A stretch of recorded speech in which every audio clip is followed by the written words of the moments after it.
Assalamualaikum warahmatullahi wabarakatuh. Bismillahirrahmanirrahim.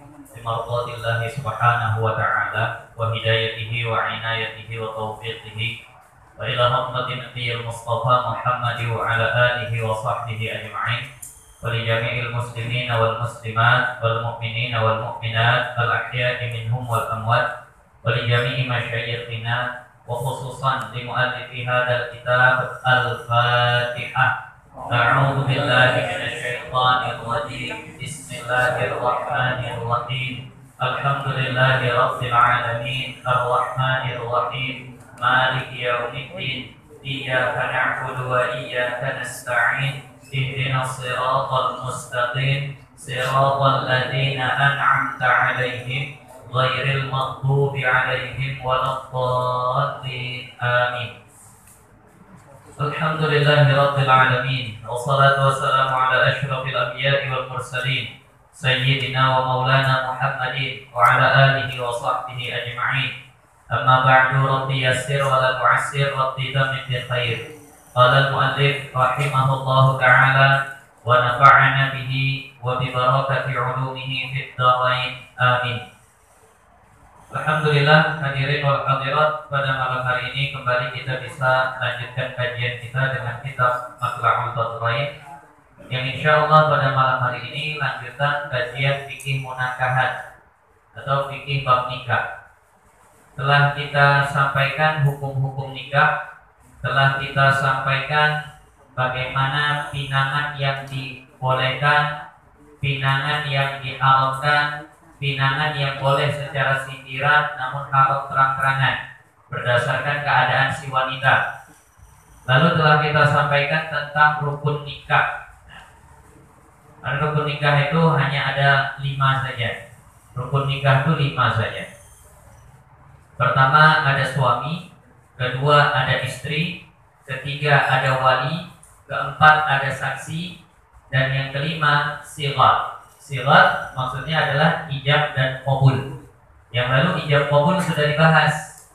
Ijab bagaimana, qabul bagaimana, sah pula mendahulukan qabul daripada ijab. Dan ini kita masuk kepada yang berikutnya. Dan disyaratkan itu, ya. Dan disyaratkan pada suami. Ini syarat sah. Itu. Iya, Maksudnya pada suami. Ini yang berikutnya adalah syarat sah yang ada pada suami.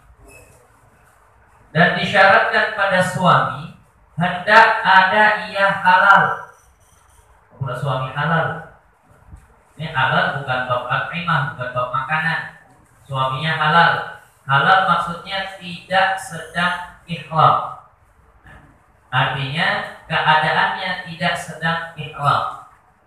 Jadi ihram itu secara bahasa memang artinya mengharamkan.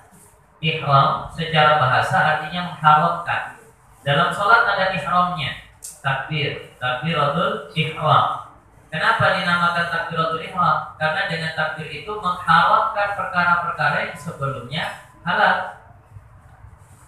Awalnya boleh makan, begitu takbir, maka takbir itu mengharamkan makan.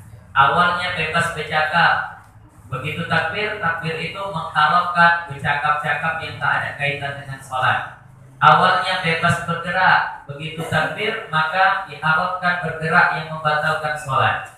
Begitu juga lah dengan ihram yang ada pada haji itu, karena dengan ihram itu beberapa perkara jadi diharamkan. Tak boleh pakai pakaian berjahit, minyak wangi, segala macam. Nah, jadi maka oleh sebab itu itulah disebut lawannya halal. Maka dalam ibadah haji atau umrah ada ihramnya, begitu juga ujungnya nanti dengan tahallulnya. Nah, sholat pun ada tahallulnya. Tahallulnya apa? Salam. Nah, jadi maksud halal di sini tidak sedang ihram. Itu maka disebut halal. Dan dengan ikhtiarnya, ikhtiar artinya pilihan sendiri, bukan paksaan. Nah, ikhtiar itu secara bahasa artinya pilihan. Ikhtiar. Jadi maka nanti istilah tauhid kan ada ikhtiar ikhtiari, ada ittirari. Ittirari ini bukan pilihan. Gerak jantung kita, gerak darah dalam tubuh kita, gerak refleks kita, itu ittirari, bukan kita yang atur. Nah, adapun dengan jalan kita dari rumah kemari itu namanya ikhtiari. Nah, menulis kita apa yang penting dari pelajaran ikhtiari. Nah, secara zahir. Nah, jadi dan ta'ayyunnya, kalau ianya satu sebenarnya bacanya ta'ayyun. Kalau mau dibaca ta'yin, ianya sebenarnya tepatnya dua. Di situ terjemahan ta'yin. Ta'yin. Kalau di Arab karena ianya cuma satu, itu sebenarnya kalau dibaca tepatnya di ilmu sharafnya itu ta'ayyunnya. Nah, karena ta'ayyana ya ta'ayyanu ta'ayyunun. Kalau ayyana yu'ayyinu baru ta'yinun. Di ta'yinnya. Apa maksud ta'yin? Tertentunya. Maka tidak sah suami kalau tak jelas yang mana. Jadi ta'yin itu jelas yang mana. Jadi ada seorang wanita, misal dia katakan saya nikahkan kepada salah satu di antara kalian berdua. Yang mana? Enggak disebut yang mana. Berarti itu tak sah karena tidak ta'yin. Ini dua orang laki-laki duduk di depannya. Saya nikahkan anak perempuan saya Fulana dengan salah satu dari kalian berdua yang manapun jadilah, karena aku manapun oke sama kalian berdua dengan mas kawin sekian. Kalau begitu tak sah. Kenapa? Karena tidak ta'yin namanya. Nah, itu maksud ta'yin tadi. Dan mengetahui dengan halal perempuan itu baginya. Nah, jadi dia memang tahu pasti bahwasanya perempuan itu halal menjadi istrinya. Nah, maka ini penjelasan dari yang tadi. Maka tiada sah nikah laki-laki yang muhrim. Muhrim itu artinya orang yang ihram. Nah, jadi sebenarnya yang lebih tepat dalam bahasa Arab, kalau kita bilang orang lawan jenis yang gak ada hubungan darah sama kita, itu bilangnya mahram tepatnya. Kalau muhrim itu untuk haji atau umrah. Tapi biasa orang-orang bilang, oh gak muhrim, jangan sentuh, gak muhrim. Muhrim itu artinya orang yang ihram. Sebenarnya yang lebih tepatnya kalau dalam bahasa Arab tidak mahram. Nah, mahram artinya yang memang halal dinikahi. Nah, jadi di sini bacanya muhrim, di terjemahan muhrim juga. Jangan mahram terus. Jadi kalau di sini maka tiada sah nikah laki-laki yang mahram, ya betul juga, tapi bukan itu maksudnya, kalau itu jelas. Nah, yang muhrim artinya yang sedang ihram haji ataupun umrah. Dan jika dengan wakilnya sekalipun, walaupun berwakil dia, aku sedang ihram pula, aku nggak boleh nikah, kau aja lah yang mewakilkan, nggak boleh juga. Memang dia nggak boleh saat itu diakadkan, gitu loh. Bukan sekedar nggak boleh langsung berakad, tapi dia nggak boleh diakadkan, baik dirinya sendiri yang mengakadkan ataupun orang lain. Maka kalau ada orang sedang ihram, haram menikah dan haram menikahkan. Maksud haram menikah, ya pokoknya diakadkan dia dalam suatu ikatan pernikahan, itu nggak boleh kalau sedang ihram. Nah, jadi bukan hanya dengan berwakil. Kadang-kadang ini juga yang orang tersalah paham masalah wakil ini. Jadi yang berhak berwakil itu adalah orang yang memiliki hak untuk melakukan tersebut. Misal, saya berhak untuk membeli sesuatu, maka saya berhak mewakilkan pembelian tadi kepada orang lain. Saya misal berhak untuk menjual sesuatu, maka saya juga berhak mewakilkan penjualan tadi kepada orang lain. Nah, kalau si suami ini tidak berhak menikah pada saat ihram, maka dia juga tidak berhak mewakilkan itu kepada orang lain. Begitu juga terkadang yang salah, tapi mungkin di sini nggak salah lagi. Di sebagian tempat itu yang sering tersalah, ya yang biasanya kejadian ada laki perempuan keterusan pacarannya, akhirnya hamil si perempuan, si perempuan, lahir si anak zina. Tapi akhirnya bertanggung jawab lah si suami, dinikahinya lah si perempuan tadi, bertanggung jawab, bertobat, mengaji sampai ke kaji ayah zina tak boleh menjadi wali untuk anak zinanya, kan begitu. Nah, anaknya kebetulan perempuan pula, tapi malu lah pula dia nanti bagaimana lah minta dia apakah? Oh ya sudahlah, Aku tak boleh menikahkan dia, kuwakilkan saja ke orang. Itu yang pernah terjadi di daerah ngajinya masih nanggung. Jadi dia dengar bahwasannya dia nggak boleh menikahkan anaknya karena dia ini adalah ayah zina.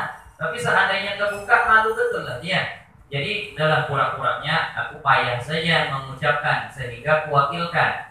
Maka dia bilang ke Tuan Kadi, Pak Tuan Kadi, Pak Penghulu, saya wakilkan sajalah menikahkan anak saya ini kepada bapak yang mau nikahkan. Dia merasa sudah aman. Kenapa? Bukan aku yang nikahkan, yang nikahkan orang lain.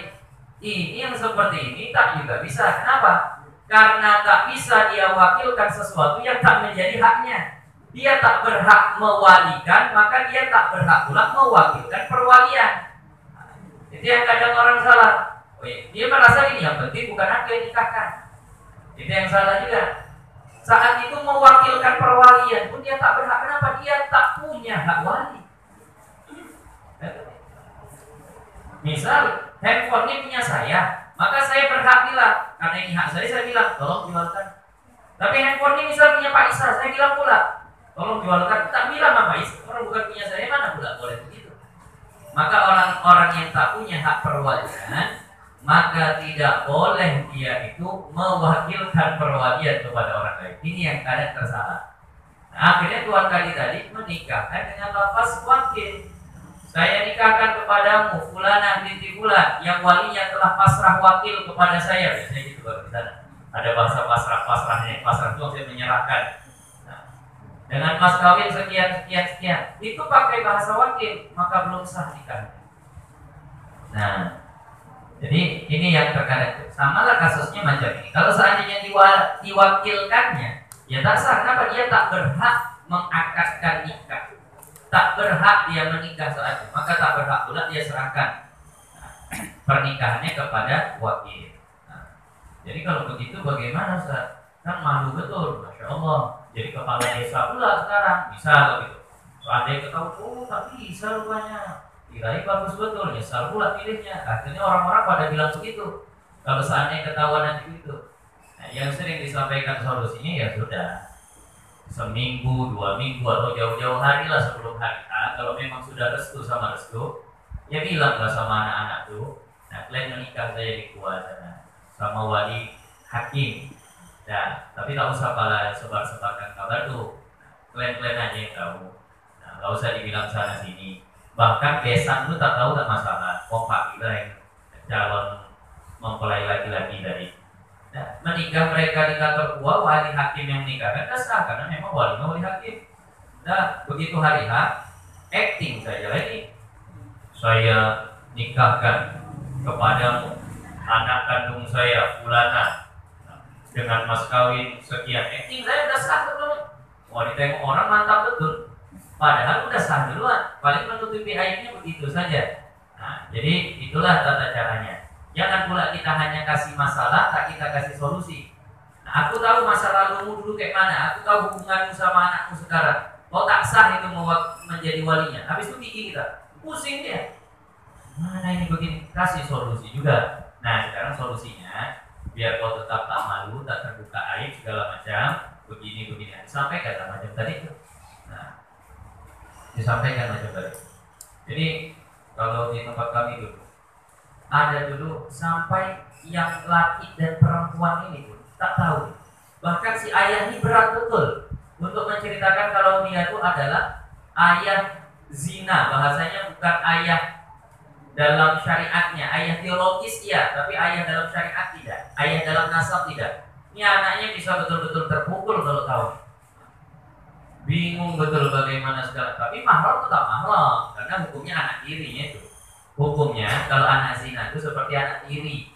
Nah, kalau ibunya dinikahi, kalau nggak dinikahi nggak ada mahram. Jadi kalau seandainya ibunya dinikahi berarti itu kan anak istri, macam nikah sama janda lagi, punya anak gitu. Nah, jadi hukumnya anak tiri, kalau mahramnya mahram nggak ada masalah. Tapi karena kenalnya dari dulu sudah bahasanya ayahnya ini ayah, udah macam ayah kandung betul lah. Kalau tahu dia terpukul betul. Hancur betul lah hatinya. Jadi cemana nak bilang kalau seandainya udah mulai nikah saja sana di Kuah, menikah saja sana di Kuah gitu misal. Itu kalau seandainya begitu pasti bertanya-tanya, kenapa belum menikahi gua ya ada ayah. Nah, anaknya cerdas pula, kamu mungkin bahasa itu. Jadi sebagian orang di sana untuk menutupinya, panggil saja anak bapak, mempelai laki, mempelai perempuan, mari bilang saja persiapanlah, penataran sebelum nikah, dibawa ke sana. Nah, ini kita latihan dulu, kata kepala tuanya.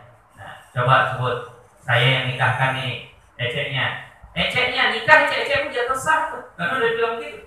Nih eceknya nih ya, saya nikahkan kepadamu fulanah binti fulan dengan mas kawin sekian. Saya terima nikah fulanah binti fulan dengan mas kawin sekian. Sah nggak nih? Siapa yang mau lihat ini? Sah, dah. Nah, itu nanti nikahnya, udah sah nih. Bapak itu aman, anaknya kirain masih latihan padahal udah halal. Karena nikah ecek belum sah. Ada juga yang begitu. Akhirnya si bapak tenang. Tetaplah nggak ketahuan, tak kebongkar. Kenapa? Karena salah satu jidduhu najidun, wahazluhu najidun. Ada 3 perkara yang bercandanya itu serius. Nah, ininya seriusnya dianggap serius, bercandanya juga dianggap serius. Nah, tapi yang begitu ya kalau seandainya memang masih bisa, kalau nggak ada jalur lain lagi lah bahasanya. Nah, jadi karena itu terkadang ada ilah-ilah yang bahasanya bisa dilakukan lah. Tapi ya bagusnya kalau seandainya bisa jujur, alangkah baiknya jujur, diterangkan yang sebenar-benarnya. Nah, diterangkan yang sebenar-benarnya. Karena begini, kalau nggak jujur nanti jadi masalah lagi. Menuntut warisan anak tiri ini. Ayahku meninggal, mana warisanku? Hukum waris ada jatuh di situ. Orang memang bukan ayah kandung, aku lah minta warisan. Jadi bagusnya memang diceritakan, dikasih pemahaman. Nah, disuruhlah bahasanya menerima. Syukur kalau seandainya ya, di sini ada syukur juga anak mengaji. Disuruh begitu nurut saja, dia tak paham-paham. Udah nikah saja di kuah, iya, itu saja. Kalau anaknya mengaji apa? Udah nikah di kuah. Kalau yang nggak mengaji nurut saja deh. Yang penting nikah. Nah, jadi itu. Dan jadi maka tidak boleh juga dengan wakil karena dia tak berhak menikah. Maka tak berhak juga dia mewakilkan nikah karena dia tak punya hak di situ. Nah, sekalipun dengan berwakil tadi. Dan yang tergagah artinya dipaksa. Nikah dipaksa, laki-lakinya tak sah. Nah, kalau perempuan nanti nikah dipaksa masih bisa sah. Kalau seandainya memaksa wali mujibir, kalau laki-laki tak bisa pula sah. Nah, nikah kalau nggak pistol dari kepala, kalau nikahnya anakku atau tidak, kalau nggak tembak, jadi paksa. Nah, akhirnya dengan perasaan terpaksa dikabulkan sama si laki-laki tadi. Ijab ditawarkan, kabul juga disebutkan, tapi dalam keadaan terpaksa, maka ini nggak sah. Dan yang tiada muayyan, yang tidak tertentu, muayyan tertentu. Nah, ini tadi contohnya. Nah, saya nikahkan anak kandung saya kepada salah satu dari kalian, itu nggak bisa. Muayyan, dan laki-laki yang dijahilkan halal perempuan itu baginya, yang nggak tahu pasti bahwasanya perempuan itu halal atau tidak baginya, itu juga nggak boleh. Nah, kalau itu nggak boleh. Jadi kalau untuk makanan, maka asal sesuatu itu halal sampai datang dalil yang menghalalkan. Kalau mazhab Syafi'i seperti itu. Ini hukumnya apa nih, halal atau haram? Pokoknya asalnya halal sampai datang dalil yang mengharamkan. Nah, tapi kalau untuk nikah nih, pokoknya kalau nggak yakin halal nggak boleh. Kenapa? Dalam kasus wudu itu kehormatan wanita, itu kaidahnya yuhtatu lil wud'i mala yuhtatu lil ghairihi. Lebih dihati-hatikan untuk masalah kehormatan wanita ini pada masalah-masalah yang mungkin kalau di masalah lain itu tidak terlalu dihati-hatikan. Jadi kehati-hatian terhadap masalah ini itu harus lebih tinggi lagi. Nah, itu harus lebih tinggi. Nah, maka kalau seandainya nanti kita bahaskan, kalau dalam daerah yang masih maksur, masih terbatas, kita bilang satu desa, apalagi satu dusun, seandainya tersamar di situ, bisa jadi mahramnya, bisa jadi bukan, maka haram itu semua satu dusun itu untuk dia. Ini yang kita pelajari. Nah, Yang ada mahram nggak tahu yang mana. Sementara jumlah masih terbatas. Maka kalau begitu itu haram satu kampung itu, satu dusun itu dia nikahi semua. Jadi nggak boleh. Kenapa? Jangan-jangan nanti jatuh kepada yang mahramnya tak sah nikahnya. Tapi kalau sudah nggak terbatas, pula satu negeri Indonesia akhirnya haram semua sama dia, itu tidak. Nah, kemudian ini kepada istri pula, dan disyaratkan pada istri.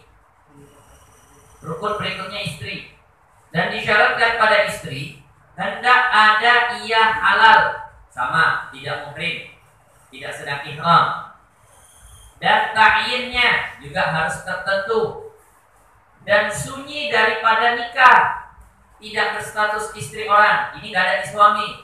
Nah, kalau di suami nggak mesti tidak berstatus suami orang. Mohon maaf ibu, kajinya begitu ya. Bagaimana lagi? Nah, kalau istri disyaratkan jangan sampai status istri orang. Tapi kalau seandainya suami, kalau berstatus suami orang bagaimana? Ya masih boleh, masih sah nikahnya. Nah, karena ibarat handphone, kartu SIM-nya slotnya 4. Nah, kalau selagi masih belum penuh masih bisa masuk. Nah, tapi kalau sudah penuh nggak bisa lagi. Nah, jadi mungkin kalaupun mau ditambah, kalau suami itu disyaratkan tidak sudah beristri 4, nah paling begitu. Nah, tapi kalau istrinya masih 3 bisa masih tambah 1 lagi.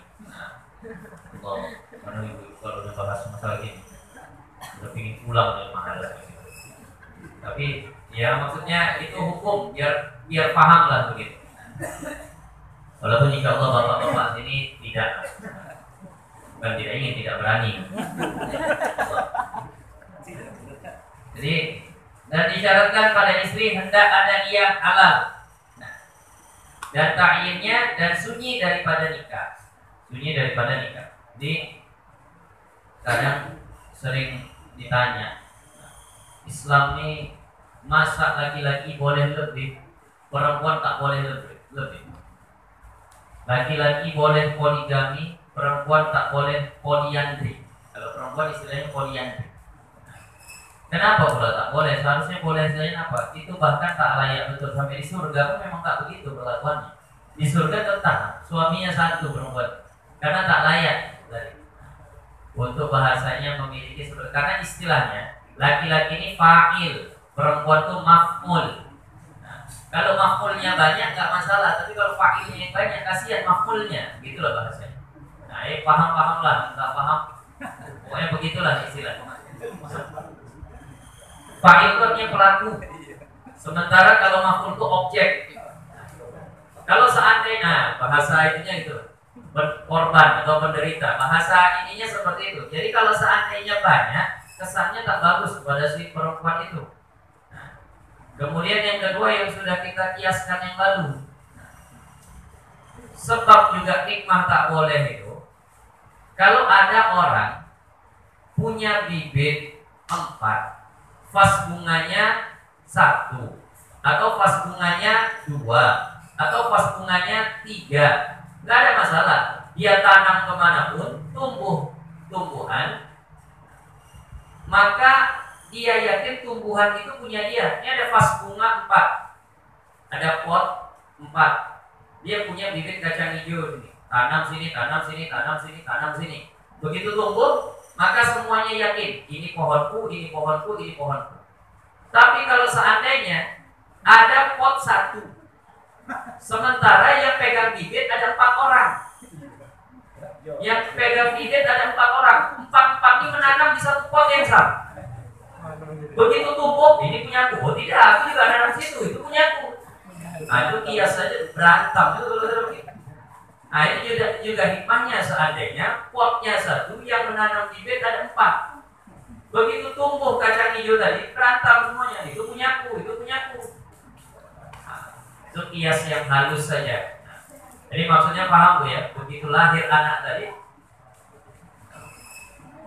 Jadi dulu itu ada di zaman jahiliyah begitu. Jadi perempuan ini diterimanya semua laki-laki yang hendak melakukan hubungan kepadanya. Itu biasanya mereka pasang bendera. Kalau udah ada pasang bendera khusus, nah itu berarti perempuan itu menerima laki-laki sebanyaknya. Tapi nanti didaftar siapa yang sudah masuk ada 8 orang, maka 8 orang itu dia ingat namanya. Nanti seandainya dia hamil, dia lahir, maka dia buat nama yang 8 orang tadi di kertas diundi. Mana yang keluar dah itu ayahnya. Itu saja ya Allah. Macam ecek-ecek menasabkan anak kepada ayah. Itu zaman jahiliyah begitu. Ada 8 inilah yang pernah melakukan hubungan badan sama si perempuan tadi itu. Dan habis itu hamil lahir anak, siapa ayahnya? Sudah, enggak usah payah-payah, diundi saja. Macam main-main itu. Makanya disebut zaman jahiliyah. Karena memang jahil betul perbuatan yang macam begitu. Nah, jadi kalau laki-laki tak disyaratkan yang seperti ini, kalau perempuan disyaratkan harus sunyi. Sunyi itu artinya kosong daripada pernikahan. Nah, dan juga harus sunyi daripada iddah. Maka lanjutannya dan iddah. Maka haram menikahi wanita yang sedang dalam masa iddah. Tapi kalau melamarnya tergantung. Kalau iddahnya iddah raj'i masih bisa rujuk, nggak boleh ditiklah. Mau pakai sindiran, mau terang-terangan nggak boleh. Tapi kalau iddahnya iddah talak bain atau sudah meninggal suaminya, iddah dari meninggal suami atau iddah dari talak 3, maka itu boleh disindir, tak boleh terang-terangan yang baru. Kalau masalah iddah. Tapi kalau menikah tetap tak boleh di masa iddah. Nawab. Maka tiada sah nikah perempuan yang muhrimah, artinya yang sedang ihram, nggak sah. Dan salah seorang dari 2 perempuan, itu juga nggak sah. Anak perempuannya ada 2, saya nikahkan kepadamu. Salah satu dari 2 anak gadisku ini, terserahmu pilih yang mana. Dengan mas kawin, 5 gram emas dibayar tunai. Kalau begitu boleh nggak boleh? Kenapa? Nggak ta'yin. Tidak tertentu.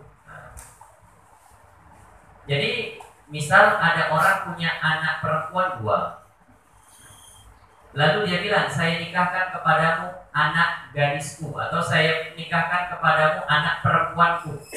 Ini anaknya ada 2 perempuan. Saya nikahkan kepadamu anak perempuanku dengan mas kawin 5 gram emas. Saya terima nikahnya dengan mas kawin 5 gram emas, gak sah. Kenapa? Belum ta'yin juga anak perempuannya ada 2. Yang mana? Nah itu tadi. Maka kalau seandainya begitu, nggak ta'yin juga. Tapi kalau anak perempuannya cuma 1, saya nikahkan kepadamu anak perempuanku. Nah itu udah nggak mesti lagi disebut namanya. Kenapa? Karena anak perempuannya nggak akan melenceng lagi, tinggal 1. Nah, tapi kalau seandainya anak perempuannya 2 harus disebut saya nikahkan kepadamu anak perempuanku fulana. Nah berarti yang namanya itulah. Nah itu juga kadang jadi masalah bagi yang mau menutupin, bagi yang mau bahasanya menutupi lah. Nanti kalau disebut bintinya jadi nggak sah karena bukan binti ke dia, namanya anak zina. Ya sudah sebut binti ibunya, jadi masalah lagi. Kenapa disebut binti ibunya? Orang dengar kok aneh. Kenapa ke ibunya? Nah jadi bagaimana? Nggak usah disebut bintinya, nggak usah disebut bintinya.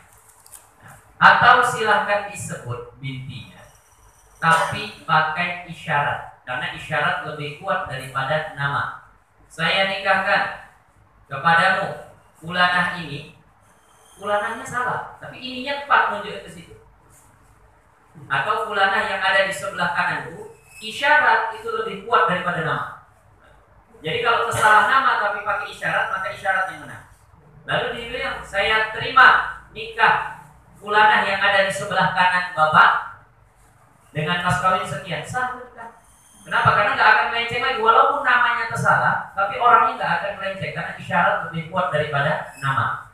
Nah, jadi kalau seandainya lah bahasanya masih agak ragu-ragu, nggak usah pakai binti atau pakai binti, tapi dengan isyarat. Nah, itu tadi. Saya pernah menikahkan orang begitu. Karena masih ada keraguan, jangan-jangan begini ya, sudah tambah saja. Saya nikahkan kepadamu fulana yang ada di sebelah kanan saya ini dengan mas kawin sekian. Nah, disebut begitu saja Pak, saya bilang. Nah, akhirnya begitu. Kenapa? Karena dengan itu nggak akan melenceng ke sana sini lagi. Dalam kitab Fathul Mu'in seandainya tersalah nama, tapi isyaratnya itu sudah dibuat, maka tetap dibenarkan isyarat. Nah jadi nggak sah 2 perempuan ini. Dan yang mangkuhah artinya yang sudah menikah. Nggak sah menikahi perempuan yang sudah menikah.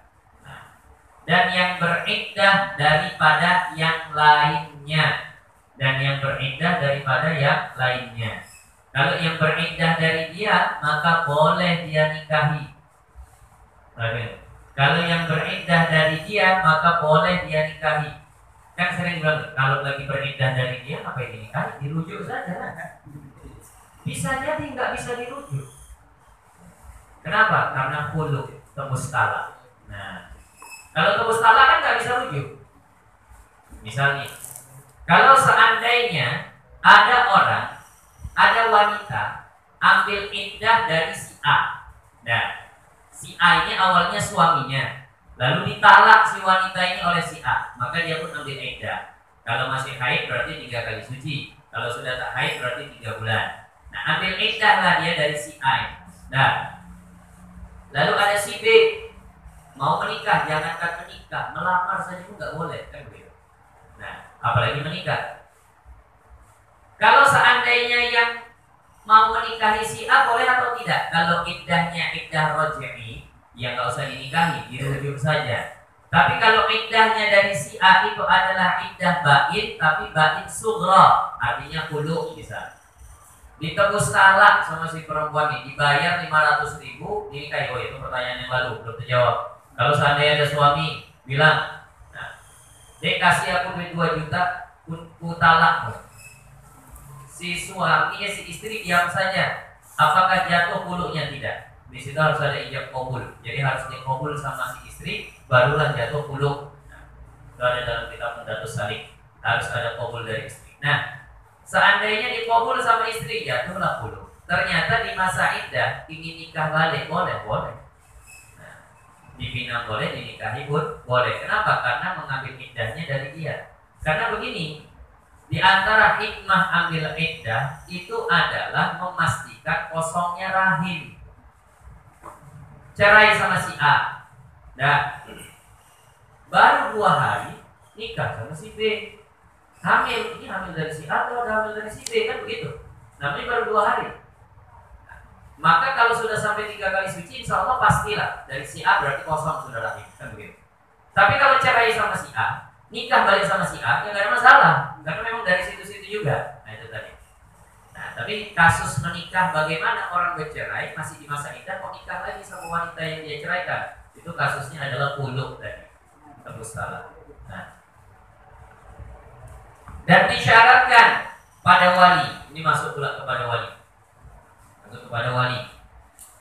dan disyaratkan pada wali hendak ada ia dengan ikhtiarnya. Jadi wali memang menikahkan anak gadisnya itu atas pilihan dirinya sendiri. Nah, atas pilihan dirinya sendiri. Dan ketiadaan mani' yang menegahkan dia. Tidak ada penghalang yang menegahkan dia. Ini contohnya, mani' itu artinya penghalang. Mani' artinya penghalang. Nih, Arab Melayu campur Arab asli. Mani' pakai ain itu artinya penghalang. Nah, dan tidak ada penghalang yang menegahkan dia, ya, semisalnya ihram tadi, nah, ataupun yang lain lah. Maka tiada sah nikah daripada wali yang tergagah. Nggak sah nikah kalau walinya dipaksa untuk menikahkan anaknya. Dan perempuan, dan nggak sah juga kalau walinya perempuan, karena wali harus laki-laki. Nggak ada ayah bukan pindah ke ibu, nggak ada ayah pindah ke ayahnya ayah. Nah, nanti urutan akan kita bahas di bawah. Tapi kayaknya nggak hari ini. Nah, jadi itu, jadi nggak sah kalau walinya perempuan. Dan unsa pun nggak sah. Unsa tidak sah.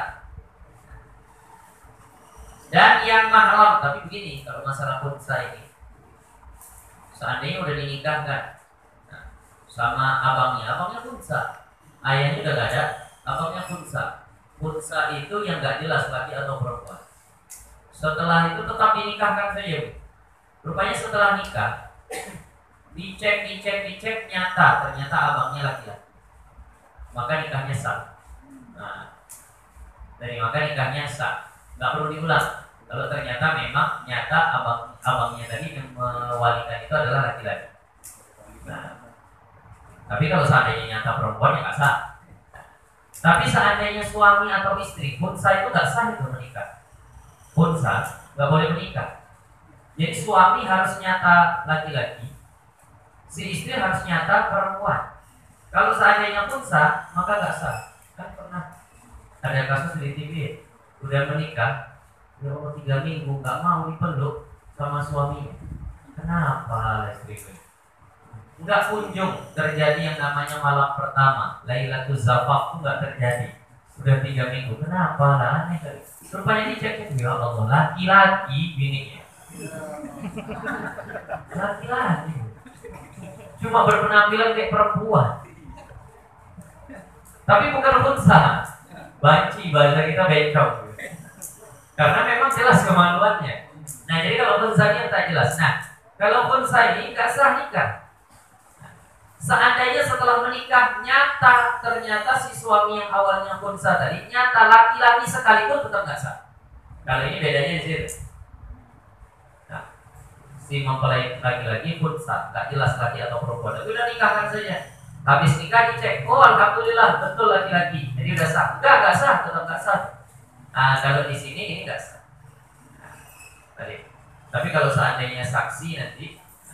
Saksi atau kecuali itu nanti sah. Kenapa? Karena memang bukan mereka yang diakadkan. Yang diakadkan ini adalah laki dan perempuan. Ini harus memang dari awal jelas. Nah, kalau pelengkap saja, jadi fasilitas saja itu dicek setelahnya nggak masalah.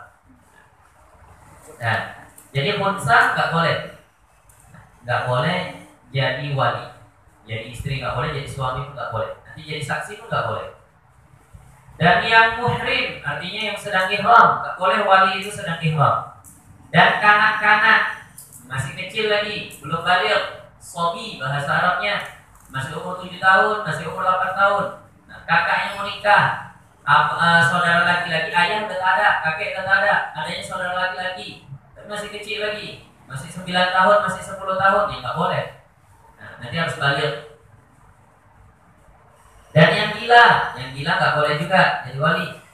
Nah, mana orang gila jadi wali? Tapi kalau seandainya gilanya hilang-hilang, nanti datang, nanti hilang, nanti datang, pas menjadi wali, pas di saat nggak gilanya, maka itu dikatakan sah. Nah, itu tadi. Habis menikah kan gila wali. Nah, kalau begitu tetap sah. Jadi tadi. Karena ada orang begitu, epilepsi kadang mau agak-agak terganggu sarafnya. Sosok.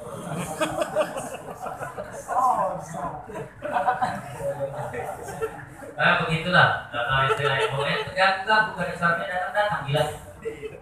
Jadi nanti datang gilanya. Ya. Tak bisa lagi diarahkan. Jelas. Ada orang yang begitu. Istilahnya takot to'an jununuhu. Terputus-putus gilanya.